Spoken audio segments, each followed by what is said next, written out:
자, 안녕하세요. 반갑습니다. 자, 오늘 수업은 근현대사 부분을 할 거예요.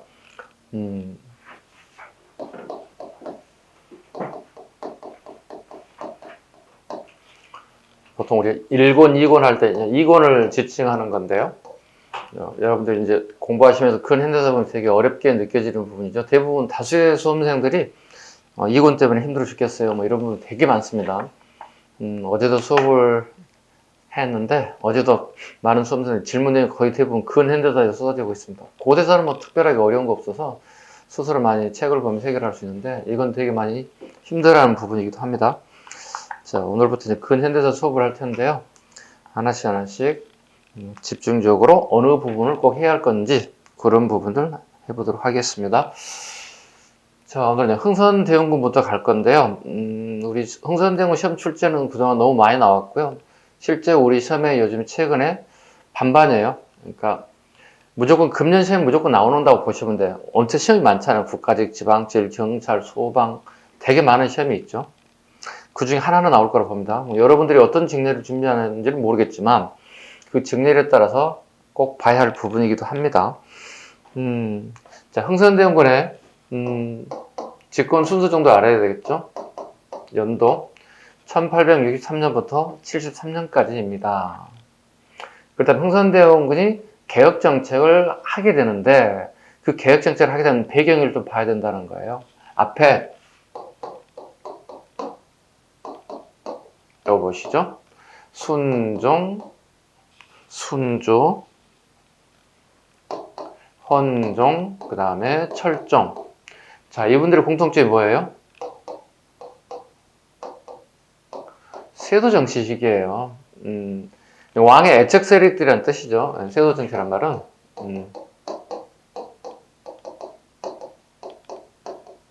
네, 왕의 애척 세력들이 권력을 잡고 정권을 휘두르는 걸 우리 보통 세도정치 이렇게 표현을 합니다.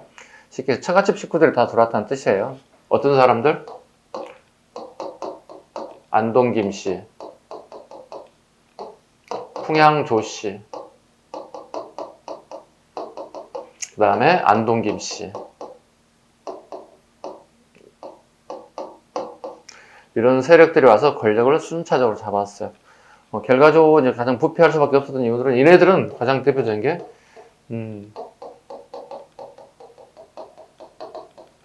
매간매직을 하죠. 관직을 사고 판다는 거예요. 통상 그 당시 관찰사 같은 경우에 원래 도지사급이 되겠죠. 여기 한 15억 정도 거래가 됐다는 거예요.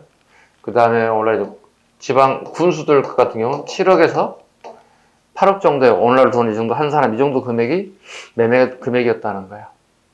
그렇다면 보세요. 15억 내지 7억 내지 8억을 투자했다면 본전을 걷고 다시 해소하고 싶은 생각이 있겠죠. 그러다 보니 부패할 수밖에 없어요. 그런데 이게 본전만 걷는 게 아니잖아. 장사하는 사람들이. 돈을 벌려고 장사하는 거잖아. 사업하는 거잖아. 그럼 당연히 부패할 수밖에 없다. 이런 상황이 이제 우리 조선 말기 상황이에요. 그러니까 우리가 제가 항상 이런 게 하는 게 있거든요. 신라 말, 고려 말, 조선 말 항상 망하는 원들은 부패입니다. 관료들의 부패, 그 다음에 과대한 조세의 수치. 보통 우리가 신라, 고려 보통 세금제들 보면 10분의 1씩 거뒀다 생산량에. 근데 나라가 망할 때 보면 10분의 7, 10분의 8 너무 많은 조세를 수취하더라는 거예요. 그럼 이건 일반 백성들 살기 힘들어지는 거죠. 결과적으로 민심이 떠나가게 되고 밀란이 발생하고 끊임없이 이런 행들이 반복되는데 조선도 마찬가지였어요. 조선도 망할 때 보면 이런 현상들이 신라와 고려 말에 망하는 과정과 거의 흡사해요. 그래서 수업생이 자주 하는 얘기가 이거예요. 우리 21세기 살고 있잖아요. 우리 민주주의 국가에서는 도저히 불가능한 얘기들이죠. 그죠? 지금 현재 우리는 민주주의에 어느 정도 정점에 올라 있기 때문에 이런 부분은 거의 불가능할 거라 보지만 예전에는 이런 상황이 있을 수밖에 없다는 거예요. 이해 가셨죠? 흥선대원군이 권력을 잡고 난 다음에 어떤 개혁 정치를 하는지를 하나씩 이제 볼 거예요. 자, 볼게요. 657페이지 한번 보시면 될 것 같습니다. 뭐 책이 없으신 분들은 그냥 기존의 책을 좀 보신다든가 뭐 여러 가지 방법을 택하셔야 할 것 같고요. 자, 일단 집권 순서 연도는 알아야 된다. 몇 년인가요? 10년입니다. 그 이유는 그의 둘째 아들, 둘째입니다. 둘째가 왕이 되죠. 고종입니다. 근데 나이가 너무 어리죠. 12세밖에 안 되죠. 그래서 이렇게 흥선대원군이 섭정을 하는 겁니다. 아버지가 섭정을 해서 이 나라를 끌고 나간다 보시면 되겠습니다. 자, 그런데 이 시기에 국제정세 한 가지 정도는 보고 가셔야 할 것 같습니다. 국제정세 중에 이런 게 있습니다. 서양 애들이 어떤 상황이 전개되는지 봐야 됩니다. 서양 애들은 산업화가 이루어졌어요. 산업화가 이루어졌다는 얘기는 엄청나게 많은 물건들을 생산해낸다는 거예요.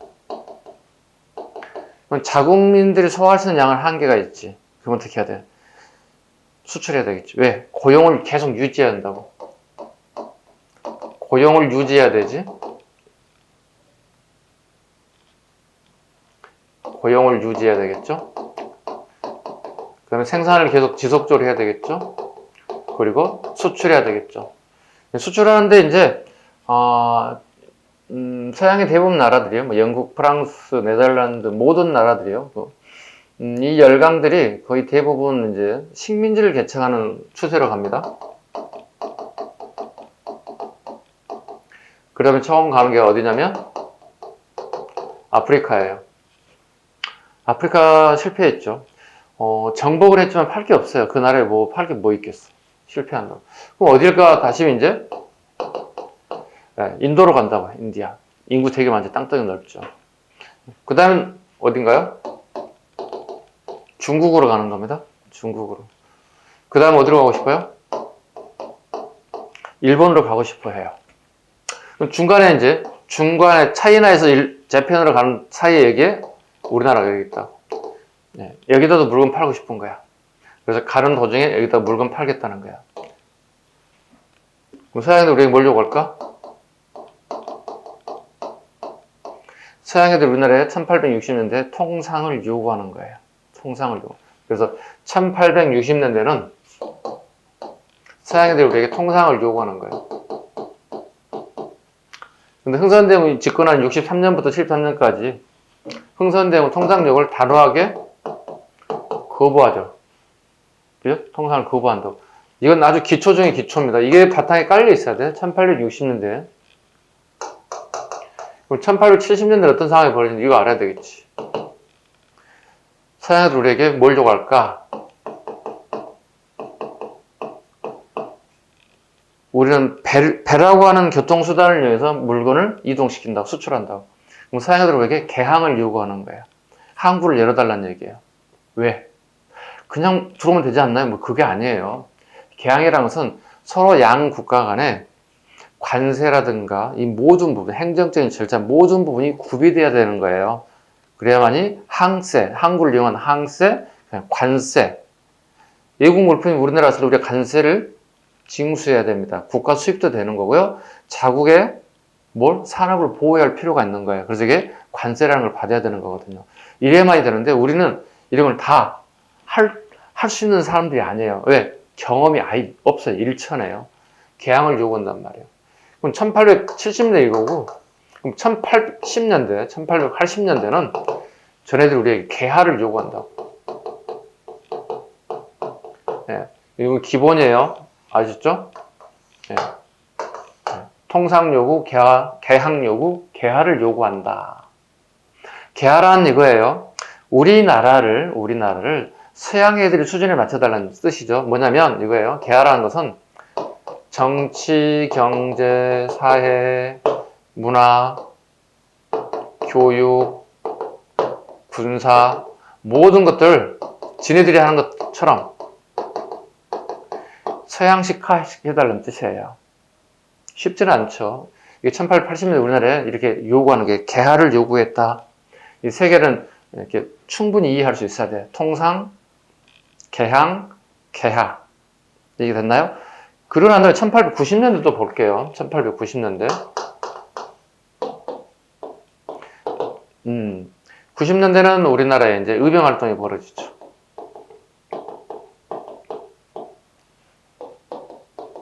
민비 암살 사건이 터지죠. 일명 을미사변이라고 그러죠.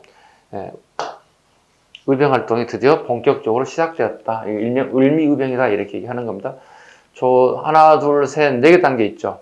통상요구, 계약요구, 개화요구, 의병활동. 60년대, 70년대, 80년대, 90년대. 잡아야 됩니다. 기초적인 겁니다. 아셨죠? 자, 그 다음에 657페이지 보시면 이런 게 있습니다. 1832년에 영국의 아머스 투어가 처음으로 우리나라에 통상을 요구했다. 요거 봐셔야 돼요.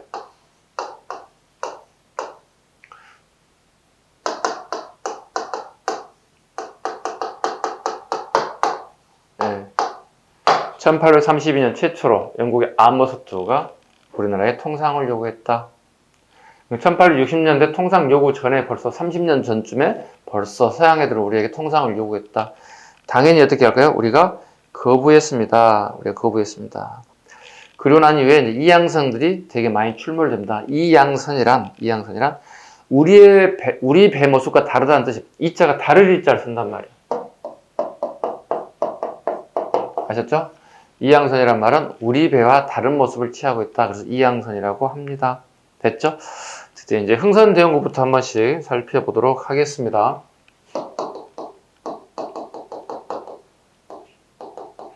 자, 흥선대원군부터 갈 텐데요. 흥선은 세자식 이름이죠. 흥선군이죠. 세자식 이름이죠. 이 사람 본명은 이하응.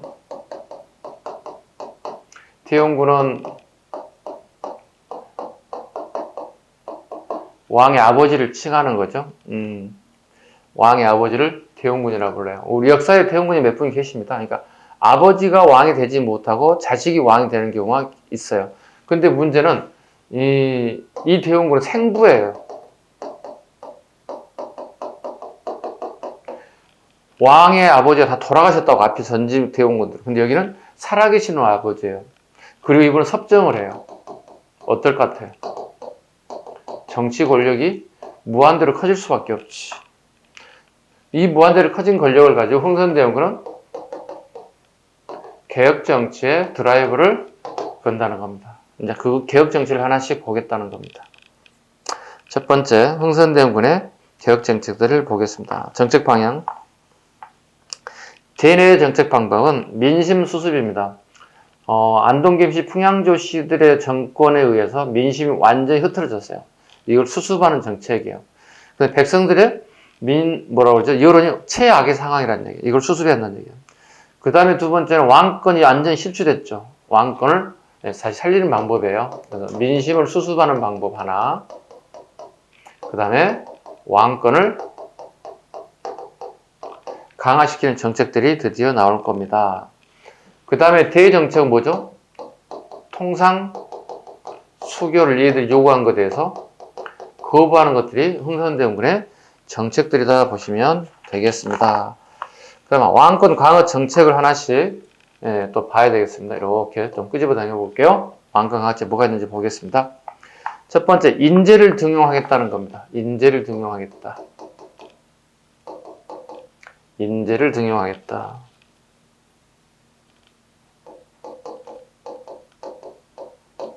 인재 등용.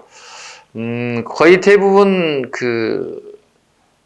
이 시기에는 거의 노론들이 거의 대부분 정권을 잡았었죠. 근데 드디어 이제 인재를 등용해서 특히 이제 남인들을 이제 본격적으로 좀 등용하겠노라. 그 다음에 기존의 권력자들은 노론들은 좀 배제하겠노라. 뭐 이런 정책들이 드디어 나오기 시작합니다. 그 다음에 이제 강화시키는 방법이 비변사가 가장 우리 시험에 많이 나오는 부분이죠. 비변사. 비변사를 축소하고 또 협파하겠다는 거거든요. 결론은 협파까지 가는 거죠. 비변사를 우리가 기본적으로 알아야 되는 부분입니다. 아셨죠? 가장 중요한 부분이에요. 흥선대원군을 하면서 비변사의 부분이 되게 중요한 부분입니다.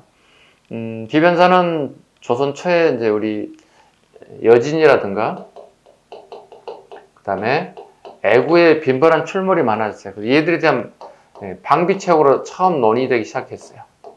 방지책으로 논의가 시작됐죠. 그리고 비변사가 설치되게 됐다. 언제? 꼭 알아야 되겠죠? 삼포예변을 계기로 비변사가 본격적인 기도에 올랐다. 삼포란 부산포, 연포는 울산, 그 다음에 제포, 이건 진해입니다. 부산포, 연포, 제포에 여기 애인들이 거주하죠. 근데 지네들이 수입해갈 양, 우리 전문용어로 커터량이 되게 제한되어 있어요. 제한된 양이 부족하기 때문에 얘들이 산포에서 난을 일으켰다. 이걸 계기로 비변사가 이제 본격적인 기도에 올라가게 되겠습니다. 자, 그런데 문제는 이 비변사가 점점 학대 개편돼서 국가의 중대사를 결정하게 됐다는 거예요. 모든 일들, 국가의 중대사를 결정할 뿐만 아니라 궁궐에서 해야 될 일들이 있죠. 뭐 결혼 문제라든가, 뭐 생일 문제라든가, 또 궁궐에서 해야 하는 이런 궁궐 문제까지도 얘네들이 전부 다 모든 권한을 다 쥐고 있더라는 거죠. 아니, 왕실의 결혼 문제까지, 남의 사적인 공간까지 침해하는 것은 좀 얼건이죠. 이런 부분까지도 넘어서더라는 거예요. 그래서 비변사를 혁파해야 되겠다는 뜻이에요. 그리고 모든 권력이 여기 집중됐어요. 모든 권력이 집중됐어요.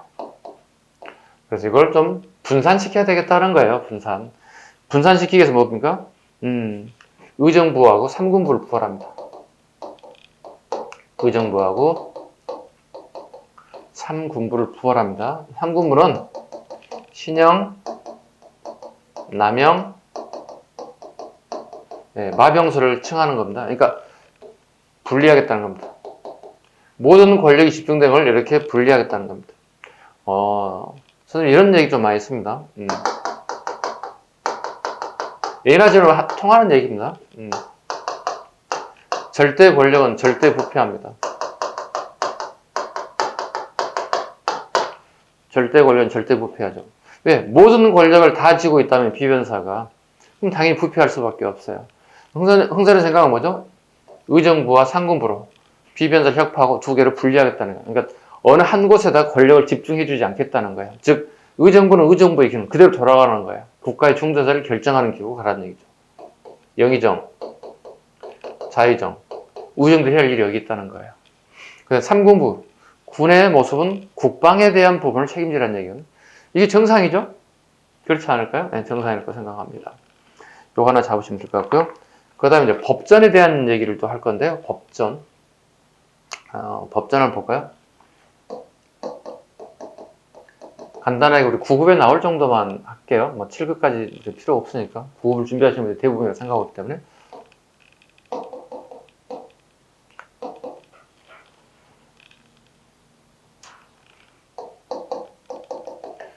기본적인 이제 조선 경국전이겠죠. 조선 경국전. 이거 누가 만들었어요? 정도전이 만든 사찬서예요. 개인이 만들었어요. 뭘 참고했나요? 이건 알아야 되겠죠? 주례를 참고했습니다. 주례를 참고해서 만든 겁니다. 그래서 조선 초기 성리학자들은 조선 경국전뿐만 아니라 주례를 기본적인 읽어야 할 독서 목록이 포함되어 있습니다. 우리 게 아니지만 한자지만 다 읽을 수 있어요. 한자 공부했던 애들이기 때문에 조선 경국전 다음에 이제 우리가 아는 게 이제 경국대전이죠. 세조 때 시작됐던 게 성종 때 안건주 경국대전 국가의 가장 기본이 되는 법전입니다. 가장 기본이 되는 국가 또는 중앙의 가장 기본이 되는 법전이다 이렇게 얘기합니다. 경국대전. 근데 경국대전이 만들어지고 난 다음에 한 200년 가까이 새로운 법을 추가하지 못했어요. 뭐죠? 국가가 일을 안 했거나 공무원 일을 안 하는 거예요. 이건 문제가 있는 거지. 그래서 새로 만들어지는 겁니다. 경국대전 이후에 새롭게 만들어지죠. 이게 속대전이에요. 즉 다르게 표현하면 경국대전의 속편이라는 뜻입니다. 이게 시험에 잘 나올 수밖에 없는 이유는요. 이게 영조 때문에 그렇습니다. 영조 때문에 그렇습니다. 영조시기에 만들어지는 겁니다. 속대전. 그 다음에 요걸 두 개 다 합쳐버리죠. 누가? 정조가 합치죠. 정조가. 이걸 대전 통편이라고 그래요. 통편, 합쳤다는 뜻이 되겠죠. 요 두 개를 합쳤다. 네. 속대전, 그 다음에 대전 통편. 그 다음에 이제 흥선대원군 시기에, 네. 뭐 고종이라고 해서 상관은 없습니다. 근데 고종은 이제 어린 나이이기 때문에 거의 흥선대원군이 거의 주도했다고 보는 게 맞습니다. 네. 이렇게 해서 만드는 게 대전해통과 육전조례죠. 육전조례는 조례지라 보시면 될 것 같고요. 네. 대전해통이라고 봐야 되겠죠. 이렇게. 하나, 둘, 셋, 넷, 다섯 가지 흐름 정도로 우리가 기본적으로 잡아야 되겠습니다. 참고로 우리 이영조 때 공부했지만 속자들어간 책이 되게 많습니다. 속보인 임금 이렇게 해서 영조 이렇게 암기하셔야 됩니다. 속보인 임금, 속오래이부터 시작해서 모든 것들이 다 속자가 들어가는 책들은 거의 99%다 이영조식이다. 그래서 속자 들어간 책을 외우지 마세요. 책에 대한 부분을 가지고 말장난 책이 되게 많거든요. 그래서 이영조냐 정조냐 물어보는데 속자 들어가면 무조건 뭐? 이영조. 왜? 속보인 임금이잖아. 자기 아들 사도세자를 죽여놓고 저녁에 꿈에 나타난다고 아침에 징징대고 울고 있어. 죽이질 말해야지. 왜 죽여놓고 속보인 짓을 해? 외우셨죠? 이렇게 외우시면 돼요. 법전 정비 됐고요. 그 다음에 좀 더 지워야 할 것 같아요. 양이 늘어나서 칠판이 좀 좁아서. 그 다음에 경복궁 중건을 또 봐야 할 것 같아요.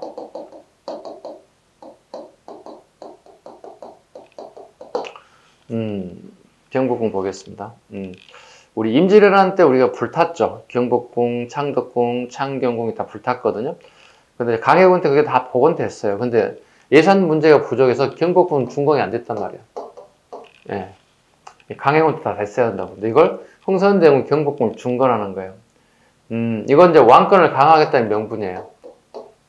예. 왕권을 강화시키는 명분을 경복궁을 중건하는 거예요. 근데 예나 지금이나 새로운 뭔가를 건물을 짓는다는 건 뭐죠? 이 비용에 대한 부담이 엄청나게 늘어나는 거거든요. 국가의 돈으로 경복궁을 중간하는 문제가 없죠. 근데 이 비용은 전부 다 우리 그 당시 국민들이 전가했다는 거죠. 네, 국민을 전가시키면서 이렇게 돼. 국민들의 부담이 너무 많이 늘어나는 거죠. 이게 경제적인 부분, 그 다음에 노동력 착취, 그죠? 엄청난 국가의 어떤 큰 공사로 인해서 엄청난 국민들의 희생을 강요했다는 거죠. 근데 또 역을 한번 생각해 볼까요? 아주 역설적인 발상이긴 한데요. 그때 흥선대원군 시기 경복궁이 중건되지 않았다면 우리 20세기, 21세기에 이게 가능했겠는 얘기예요. 원형에서 다 많이 훼손됐을 거고 그 다음에 또 20세기, 21세기 우리 예산이 그게 가능했겠다는 얘기죠. 그래서 지금 우리가 흥선대원군은 욕을 먹지만 교과서상에서 욕은 먹지만 궁궐에 가게 되면 경복궁을 가게 되면 뭐가 있어요? 야, 흥선대원군 참 대단한 일을 했구나, 이 생각도 들어요. 가끔씩. 역설적인 생각입니다.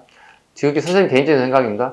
선생님 혹시 흥선대원군의 정책에 동조하십니까? 이러진 않습니다. 이러진 않지만 역설적인, 왜? 문화사적인 측면에서 봤을 때 중요한 문화유산을 남긴 사람이기도 해요. 이렇게 따지면. 이해 가셨죠? 네, 한번 생각해 보는 거예요. 자, 첫 번째 비용 볼까요? 원납전. 원납전을 징수했다. 막대한 공사비가 들어가죠. 네, 강제 기부금이죠. 그래서 이제 기부금은 기부금인데 원납전이라 하는 이유는 뭐냐면 백성들이 원해서 납부했다 이런 뜻이거든요. 되게 기분 나쁘지. 원납전, 네, 막 골 단위로 할당을 해줬다는 거죠.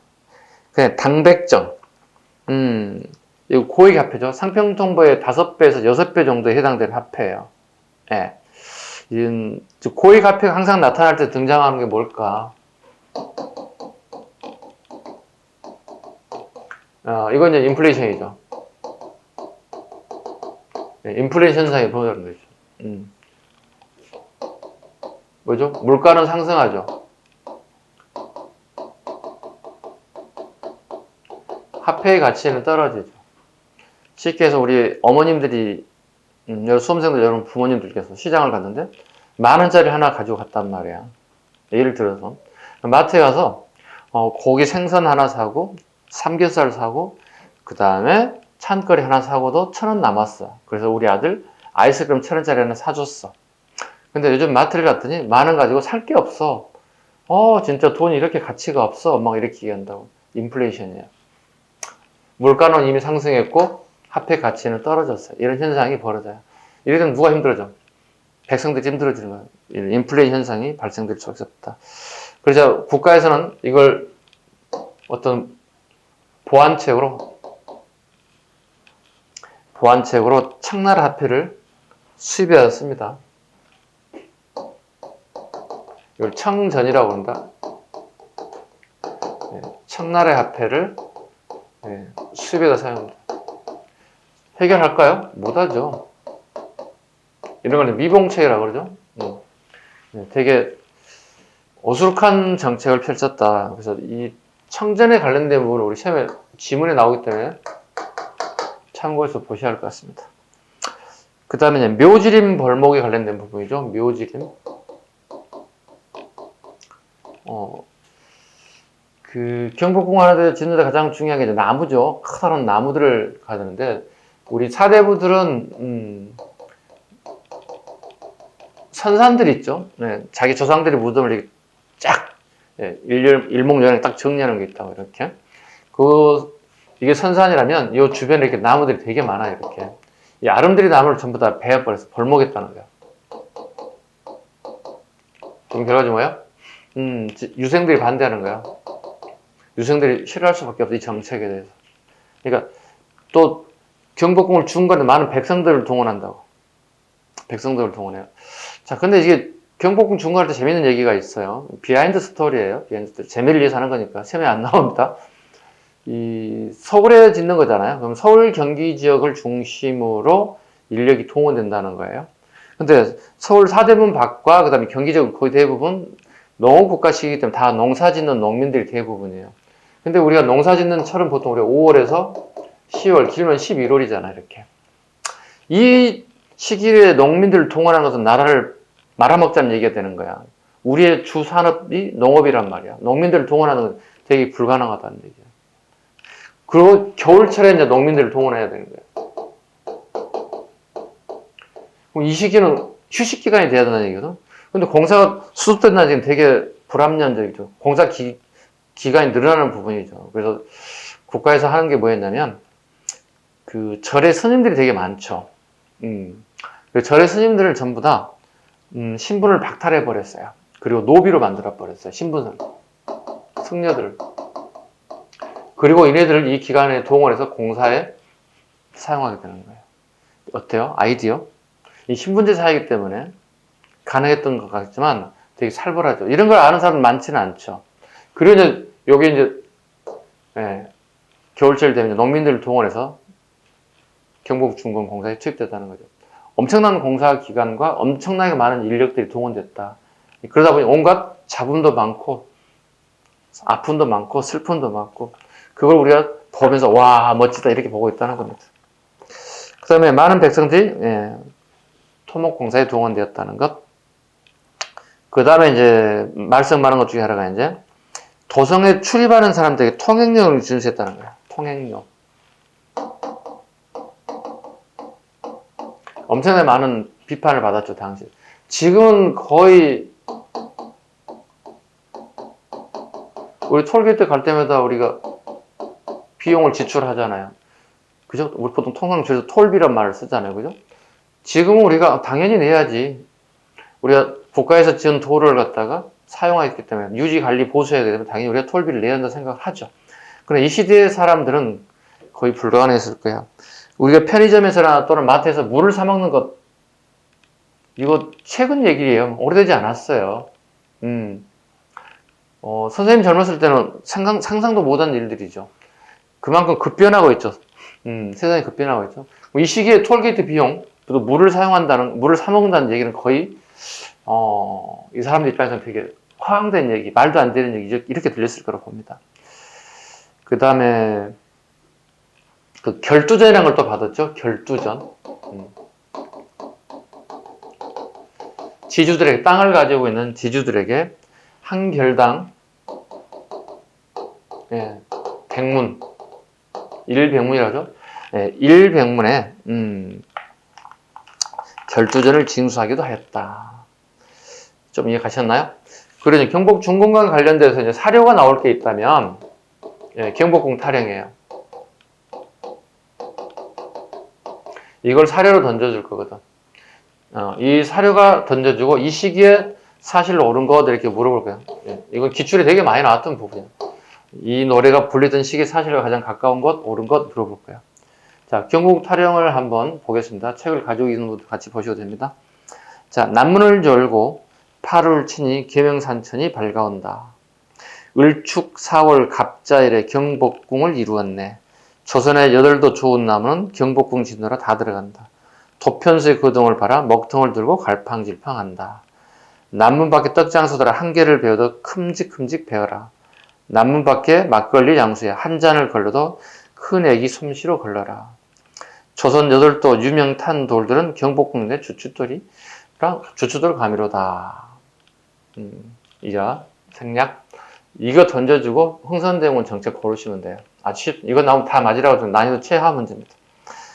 그 다음에 이제 민정에 대한 부분, 민심을 수습해야 할 부분이 필요하더라. 그래서 민정 정책을 또 한번 봐야 할 것 같아요. 네. 민심을 수습하는 정책들이 뭐가 있을까 하나씩 보겠습니다. 첫 번째, 수치체제의 개혁이기 때문에 가장 큰 문제되게 이제 삼정의 문란이었죠. 네. 전정, 군정, 항곡. 이 당시 이게 가장 큰 문제였죠. 이걸 하나씩 잡겠다는 겁니다. 이래야만 민심을 잡는 거거든요. 그래서 전정에서는 가장 대표적인 게 이제 양전사업입니다. 양전이라는 말을 한자로 한번 적을게요. 이걸 알아야 돼요. 이렇게. 이 말은 토지를 측량한다는 뜻입니다. 네, 토지를 측량한 목적은 은결을 찾는 겁니다. 은결이라고 합니다. 좀 정자를 적어볼까? 수물은자, 토지 단위 결자. 다르게 하면 뭐죠? 주인이 누군지 찾겠다는 거예요. 왜? 권력자들은 토지 대장에 등록하지 않고 미등록 상태로 세금을 탈루하고 있어요. 이걸 다 찾아내겠다는 거예요. 그래서 은결이라는 방법을 통해서 세금을 100% 다 징수하겠다. 이런 의미를 가지고 있습니다. 그 다음에 또 할 수 있는 게 권력자들, 지방관들, 그 다음에 토들은 거의 대부분 토지 변병을 실시하더라는 거예요. 토지 변병 부분을 금지시켜야 할 필요가 있겠죠. 이건 저하고 토지 제도를 배웠던 친구들은 이 토지 변병에 대한 얘기를 다 알 거예요. 그러니까 지주가 소장농에 토지를 빌려준다고. 그리고 생산량의 2분을 가져간다고. 그리고 2분의 1에 대한 약속을 어겼을 경우엔 그 소장농이 가진 토지 일부를 빼앗아 간다고. 우리 배우셨죠? 고려 조선의 가장 큰 문제점 중에 하나가 이거죠? 지주 전허제. 그 다음에 병작, 반수제, 수확량의 2분을 가져가는 거죠. 이거 약속 지키지 못하면 뭐 어떡한다고요? 토지 변병. 즉, 보통 자소장농이라고 그러죠. 자장농의 줄임말이고, 소장농의 줄임말이죠. 자소장농이란 말은. 토지가 이 정도밖에 안 되기 때문에, 우리 집 토지가 이 정도밖에 안 된다고? 지주가 이 정도 토지를 가지고 있을 거야. 이 정도의 토지를 빌려다가 쓰겠다는 거예요. 지주 전허제. 그리고 수확량의 2분의 1을 갚겠다는 거예요. 갚지 못하면 이 토지를 이 사람이 빼앗아가겠다는 뜻이에요. 이렇게. 이게 토지 변병제도라고. 이게 이제 조선의 민심을 이반하는 가장 결정타가 되는 거거든요. 있는 사람들은 되게 잘 먹고 잘 살 수 있겠지만 이런 자소장농들 있죠? 자소장농 또는 소장농들은 되게 힘들어지는 거예요. 왜? 그마저 있는 토지마저 빼앗게 됐다는 뜻이 되는 거예요. 이런 부분을 흥선대원군이 다 알고 있다고, 이걸 바로 잡겠다고 얘기하고 있는 거예요. 군정 볼까요? 군정을 쉽게 되면 군포라고 얘기하죠. 요즘 국방비를 별도로 따로 내고 있었다는 거예요. 지금이야 국방비 내지 않겠지만, 근데 여기는 양민들만 징수했다는 거야. 대신 누구는? 양반들은 이거 내지 않았다는 거야. 왜 안 냅니까? 그랬더니 우린 양반인데 낼 이유가 있나? 우린 신분이 양반이야. 다르게 표현하면 군포를 어떻게 냈다는 뜻이죠? 신분의 격에 맞게끔 군포를 징수하고 양반들은 군포에 면제를 받았다는 뜻이지. 이건 불합리하지. 국가의 모든 혜택을 다 양반들이 받는데 그 모든 부분을 책임져야 되는 부분은 일반 농민들이라 생각한다면 모든 백성들이 90%에 해당되는 모든 농민들이 불평불만이 쏟아질 수밖에 없겠지. 이게 뭐야? 이게 나라야? 이렇게 되겠지. 이걸 누가 바로잡는 거야? 흥선이. 뭘로써? 호법법으로.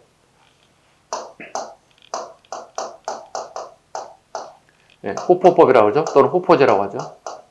또는 동포제라고 합니다.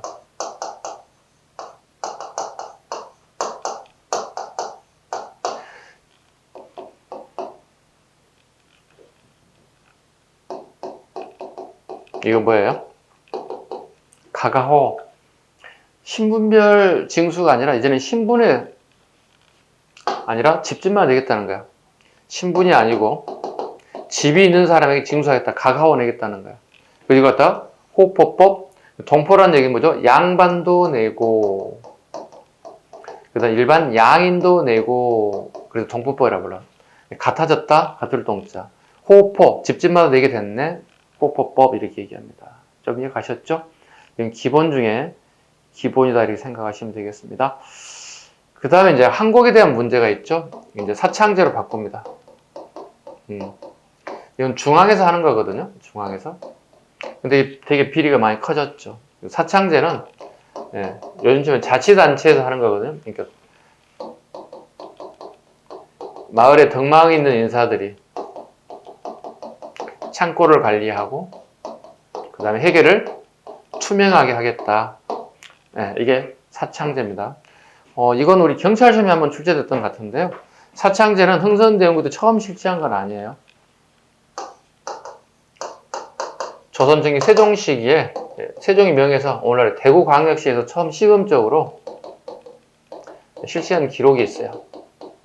그래서 흥선대원군 시기 처음으로 사창제가 실시됐다 이런 질문은 틀린 질문이 되겠습니다. 그 다음에 이제 가장 또 우리를 힘들게 했던 것 중에 하나가 이제 서원이죠. 서원은 엄청난 혜택을 받죠.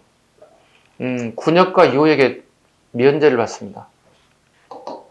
군역, 요역, 면제. 군대도 안 간다는 얘기야. 서원의 학생들. 그래, 노동에 차출되지도 않는다는 거야. 가장 중요한 걸 하지 않는다는 뜻이에요. 그 다음에 여기는 사학이잖아. 돈을 받는 거야. 사립학교야, 쉽게 해서. 사립학교면 어떻게 이익이 남을 거 아니야. 수익이 있는 거 당연히 뭐야 돼? 조세를 내야 할 거 아니야. 조세도 면제받는 거예요. 세금도 안 낸다. 면세라고, 면세. 야, 요즘 말로 면세다. 세금 면제받아. 그 다음에 이제 서원 좀 발달된 게 있지. 우리 풍기군수 주세봉이 이렇게 건의해서 이 양식에 처음 만들어진 게 뭐냐면 발전된 게 사액서원이란 말이야. 네, 국가에서 이제 모든 재정적인 지원을 다 해준단 말이야. 사액서원. 가장 중요한 게 운영비를 지구해주는 토지를 준다는 거야. 그 지역에 토지. 토지 농사지는 노비를 준다는 거야. 그 학생들이 공부할 수 있는 서책, 책도 준다는 거야. 어우, 막강하는 거죠. 네, 사액선까지 지금, 사액선은 이렇게 된다는 거야. 이게 너무 부패죠. 권력을 가진 자들의 그들만의 리그가 되고 있는 거죠. 흥선대원이 이걸 다 철폐해버렸어요. 그러니까 엄청난 양을 다 철폐해서 보시면 돼. 이게 이제 또 흥선대원은 이런 목적을 또 가지고 있습니다. 이게 이제 붕당의 근원이라고 본다는 거예요. 우리 사립 공부할 때, 붕당 공부할 때 얘기했지만, 내가 또는 여러분이 어느 서원에서 공부해서 과거시험을 합격했단 말이죠. 근데 과거시험 합격하기 전에 이미 서원에서부터 나는 나의 붕당이 정해진다는 거지. 나를 가르치는 우리 스승님이 동인이면 나는 선택의 여지 동인, 서인이면 당연히 서인, 남인이면 남인, 북인 이렇게 결정되더라는 거죠. 이게 붕당의 뿌리라는 거죠. 이걸 파내겠다는 겁니다. 서원을 철폐합니다. 총 서원 600개 중에서 만동묘를 비롯해서 다 철폐, 즉 47개소 좀 지워볼까? 너무 양이 많아졌네. 600여 개의 서원 중에 47개소만 남기고 모두 다 철폐했어요. 여기 이제 만동묘도 포함되어 있습니다. 충북 계산에 있는 건데요. 이건 이제 송셜이 유언을 남겨서 이제 그의 제자들이 또 정부에서 힘을 얻어서 만든 게 이제 만동묘거든요. 우리 임진왜란 조선을 도와준 그 명나라 있죠. 예, 그 명나라의 신종을 명나라의 신종을 기리기 위해서 나눈 사당이거든요. 제사 지는 공간, 이패를 모셨다는 봐야 되겠죠. 이패를 모시는 공간이겠죠. 이거마저도 전부 철폐했어요. 철폐했어요. 요건 흥선대원 감정이 좀 들어가 있어요. 흥선이 권력을 잡기 전에 만동네 가본 거예요. 왜냐면 이게 그 사대부들이 거의 성지순례처럼 돼 있었던 것 같아요. 그래서 흥선도 갔는데 문지기들이 알아봤던 것 같아요. 그래서 감히 흥선 너 따위가 이런 데 올 때가 아니지 하고 발로 빵 찬 거야. 그래? 알았어. 나중에 권력을 잡자마자 너희들 뭐 시작기도 했겠죠. 그래서 만동네가 철폐되는 개인적인 감정도 좀 포함되어 있기도 해요. 정책적인 부분도 있기도 하지만. 그래서 이렇게 결과 되게 서운까지 완전히 철폐됐다. 누구의 반대가 제일 극심했을 것 같아요? 유성의 반대가 그게 다르겠죠. 엄청났겠죠. 흥선대원은 강력하게 밀어붙이죠. 공자님도 아시죠? 공자가 다시 살아난다 치더라도 나는 이건 수습하지 않겠다 이렇게 얘기했어. 나는 밀어붙이겠다. 이런 것도 하나씩 알아두셔야 됩니다. 나는 공자가 다시 살아난다 하더라도 나는 이런 부분을 나는 절대로 당신들의 요구를 나는 들어줄 수 없다 이렇게 얘기를 합니다. 사료로 나올 것 대비해 주시기 바랍니다. 그 다음에 책을 한 페이지 넘겨보도록 하겠습니다. 쭉 넘겨볼까요? 네, 이 정도면 해도 될 것 같고요. 좀 어려운 거 하나 봐야 될 것 같은데 7급에 나왔던 기출이 나와 있어서요. 이필제의 난.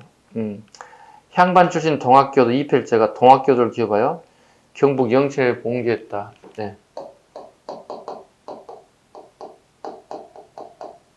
이건 7급에 나오는 문제들인데요. 참고로 보세요. 네. 흥선대원군 시기에 이게 일어났기 때문에요. 흥선 시기에 이제 나름대로 성공했어요. 이필 물론 진압되긴 했지만, 네. 경상북도 영천, 그 다음에 진주, 경상남도 진주 이 지역에서 일어났던 날 혹시 이제 이필제 나이 나오면 거의 물어본 시점일 거예요. 혹시 나온다면 이게 나오면 난이도가 9급에 나온다면 어떻게 난이도 좀 올라갈 수 있겠지. 이건 여러분이 잡으시면 돼요. 흥선대원군식이라는 거 잡으시면 되겠습니다. 그 다음 이제 흥선대원군의 대정책을 보겠습니다. 대정책. 선생님 보고 있는 책은 661페이지입니다. 흥선의 대정책.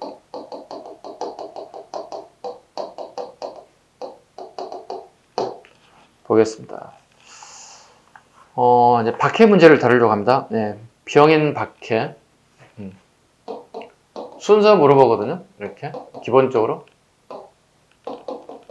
네. 병제, 병오신 이렇게.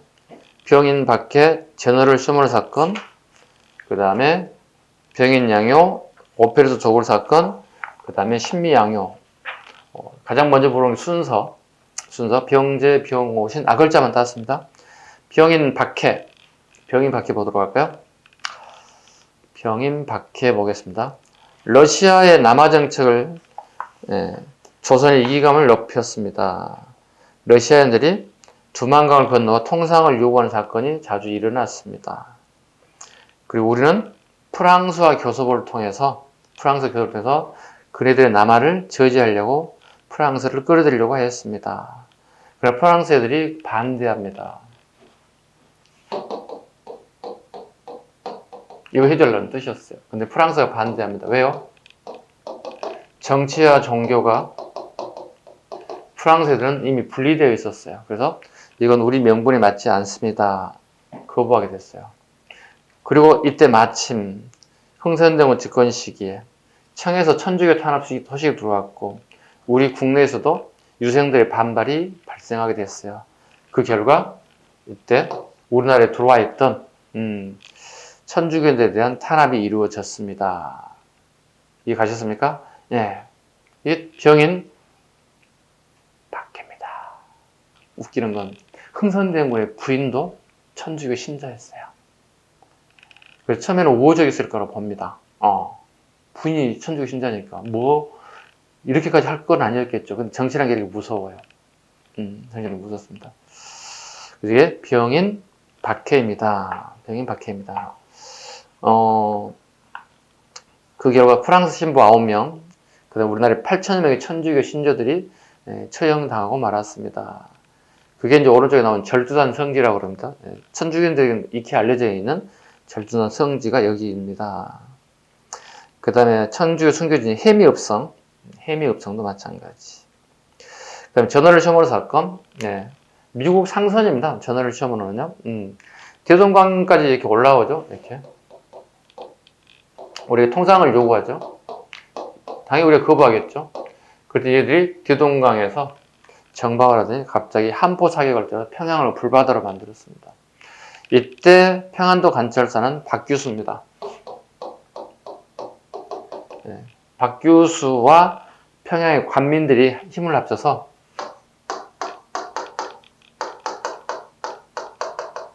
이걸 하공작전이라고 불러요. 하공작전을 통해서 제너럴 시험을 갖다가 박살을 내버렸습니다. 이게 제너럴 시험을 사건입니다. 이게 원인이 돼서 훗날 이렇게 신미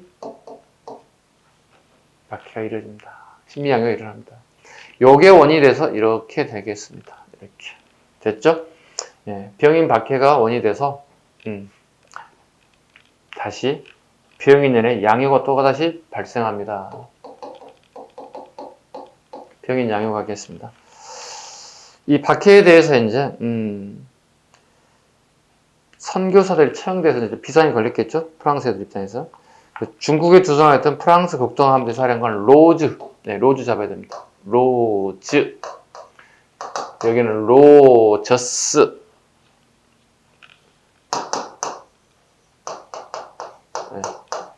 미국, 프랑스, 로즈 제독이 군함을 끌고 옵니다. 그리고 강화도를 점령해 들어옵니다. 이때 우리가 끝까지 항복하지 않고 군애들을 격퇴시켰습니다. 그 대표적인 게 문수산성, 한성근, 그 다음에 정족산성, 양헌수. 그 지도 있을 거예요, 아마. 그 강화도 지도 모습을 한번 보세요. 강화도 초입 부분 봐보시죠. 그 초지진의 좌측에 보시면, 좌측에 보면 양헌수가 나올 겁니다. 양헌수, 정족산성입니다. 그 다음에 초지진을 따라 쭉 위로 올라가 볼까요? 물길을 쭉 올라가 보면, 여기가 이제 정족산성이, 문수산성이 보일 겁니다. 지도가 좀 작아서 잘 안 보이는 분들 계실 텐데, 강화도를 크게 물줄기를 그리자면 이렇게 그려지거든요. 여기가 초지진이란 말이에요. 이렇게. 여기가 정족산성이에요. 양헌수 여기 이렇게 쭉 이렇게 올라간다 이렇게. 문수산성이 치고 올라갔다는 거예요. 병인 양호에 대한 관련된 부분. 요거 가지고 말장난 칠 수도 있어. 문수산성, 한성근, 정족산성, 양헌수인데 이걸 이렇게 교차해서 말장난 칠 수도 있으니 잡으셔야 됩니다. 이때 이제 우리나라 예규장각의 규서가 예규장각에 관련된 부분, 예규장각 정조 때 만들었어요, 그죠? 궁궐리에는 규장각이 있을 거고, 우리나라 고문서 중요한 실록들을 전부 다 이렇게 분산 배치하거든요. 화재라든가 난에 대비해서. 예규장각에 있었던 우리의 보물들이 이때 당시 약탈당했습니다. 가장 중요한 것 중에 하나가 우리가 흔히 알 수 있는 게 우리 의궤죠. 그러니까 국가의 궁중이죠. 궁중에서 행사하는 것들 전부 다 칼라 그림으로 하원들이 다 그려놓은 게 최고급 그림들인데 이게 약탈당했어요. 그래서 우리나라의 의궤가 다시 반환됐죠. 반환됐는데 우리가 안전 반환이 아니고 5년마다 한 번씩 갱신해 도장 한 번씩 찍어야 돼. 지금 현재 이건 용산의 국립중앙박물관 2층에 가면 의궤가 진열되어 있어요. 볼 수 있어요. 대신 이렇게 책장을 넘길 수는 없어요. 유리 안에 들어가 있어요. 보존해야 되기 때문에. 그냥 볼 수는 있습니다. 그 다음에 오페르트 도골 사건, 독일 상인들이 흥선대원군의 아버지인 남영군의 묘를 도굴하죠. 시신을 갖다가 인질로 잡겠다는 거야. 그리고 얘를 통상을 요구하겠다는 거야. 이건 이 유교 국가에서 큰일 날 일입니다. 자기 부모님의 무덤에 음해를 가하는 것, 그 다음에 무덤을 파헤쳐서 시신을 갖다가 파헤치겠다는 것. 근데 이 자체가 실패했어요. 왜냐면 그 왕실 무덤들은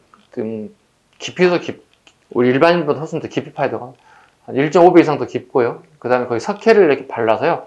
밀봉돼서 웬만한 연장 가지고는 이렇게 조구하기 쉽지 않습니다. 왜냐면 석회라는 게 굳어진 아주 단단한 돌이 되거든요. 그걸 깨어낸다는 건 쉬운 일이 아니거든요. 이런 부분들 때문에 실패했어요. 그러나 어찌됐든 간에 이 남영군 도굴 사건은 흥선이 더욱더 문을 걸어 잠그는 정책적으로 갈 수밖에 없게 됐습니다. 요 일은 결과적으로 서양인들도 이건 되게 비판을 했었던 것 같아요. 언론에서 이 보도가 되게 나오고 보면 엄청난 비판을 많이 했던 것 같습니다. 이건 아니지 않느냐. 그 다음에 신미양요로 보겠습니다. 신미양요.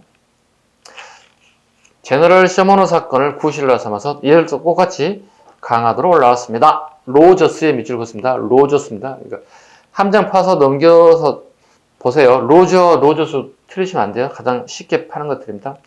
이때 우리가 이제 싸우죠. 어제연 형제들이죠. 어제연 잡으셔야 됩니다. 어제연. 그 다음에 강성보. 강성보에서 함락시켰다. 실은 이 병인양요, 신미양요, 실은 우리가 거의 엄청난 피해를 입었어요. 우리 증거나 진비 없어요. 그 미국 애들은 거의 프랑스 애들은 거의 다치는 부상자들 몇 명 없어요. 근데 우리 끝까지 항전해서 얘들이 물러나는 거지. 우리가 승리한 것처럼 이렇게 표시하지만 실은 우리의 피해가 훨씬 더 큽니다. 훨씬 더 큽니다. 그 다음에 어제연 장군기 꼭 보셔야 됩니다. 어제연 장군기. 1871년 신미양요 때 조선군 지휘관이었던 어제연 장군의 군기는 당시 미군에 의해 전리품으로 약탈을 당했다. 이후 수작이랍니다. 그러니까 캡틴들이 묵은 숙소를 표시하는 깃발이거든요. 이 수작이는 2007년 미군 해군사관학교 장물관에서 장기 임대 형식으로 136년 만에 우리나라에 반환됐습니다. 이건 한능검에도 출제됐고 우리 공무원 시험에도 이미 출제가 됐습니다. 당연히 나올 수밖에 없습니다. 마찬가지 의계도 출제가 됐고 이것도 출제가 됐습니다. 아마 병제병원신이 나올 확률이 어쩔지는 모르겠습니다. 그래도 어찌됐든 알아야 되고요. 그 다음에 신미양요 때 요즘에 나오는 사료를 좀 추가해볼게요. 모의고사 하나 잘 추가해볼게요. 자, 미군 병사의 그 일기예요. 미군 병사 일기 중에 이런 게 있어요. 미군 병사들이 상륙을 할 거 아니야, 그죠? 네, 상륙을 한다고. 상륙에서 우리가 항복을 해야 되는데 항복하지 않더라는 거야. 네, 여기 이제 흙이라든가 모래를 우리 미군 병사들에다 뿌리고, 그럼 다가오니까 어떻게 해요? 얘네들이 바다에다 몸을 던지더라는 거야. 바다에 몸을 투신하더라는 거야. 그 미군 병사의 생각은 뭐죠? 와합니다. 와. 대단하다. 이렇게 나라에 대한 충성심이 강한 병사들이 있나? 그러니까 시각이 전혀 다른 시각으로 보는 거죠. 이런 게 이제 사료가 나오니까 미국이에요. 신미양요예요. 아셨죠? 이것도 한번 같이 참고해 주시고. 그 다음에 척합에 대한 부분을 좀 해야 할 것 같아요. 척합이.